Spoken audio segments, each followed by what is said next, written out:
মা কি করো? আবার এতগুলো পার্সেল। পার্সেল তো দরকারের জন্যই আসে, বেদরকারের জন্য আসে নাকি? তুই কি তোর বাবার মতন কথা বলিস কেন? আবার তুমি বাবাকে পার্সেলগুলো দেখিও না। তো দেখালে কি হলো? দরকারি পার্সেল দেখবি কি এনেছি।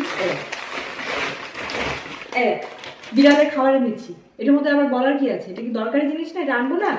হ্যাঁ। তাও তো বলতেই থাকে এগুলা পার্সেল। বলবেই তো, তোরা তো বুঝবে না কিছু না, খালি পার্সেল দেখলেই মাথা গরম হয়ে যায়।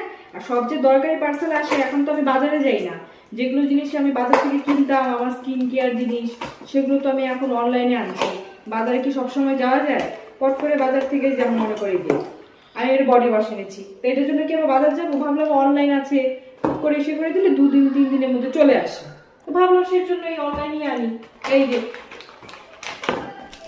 দাঁড়াও, আরো খুলে দেখাই, দাঁড়াও দেখবা কি এনেছি।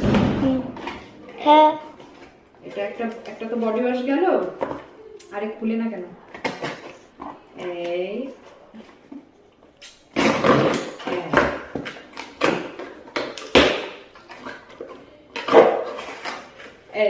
এটা একটা ফেস ওয়াশ। আমার সব শেষ হয়ে গেছে। এটা হচ্ছে সানস্ক্রিন, এখন গরম পড়ছে, সানস্ক্রিন তো লাগবেই। আর এই হচ্ছে সানস্ক্রিন পাউডার, এটা সান প্রোটেকশন পাউডার। এইটুকু এনেছি। কোন দিকে অদরকারি? কোনো দিকে অদরকারি জিনিস আছে এখানে? আছে না। তাহলে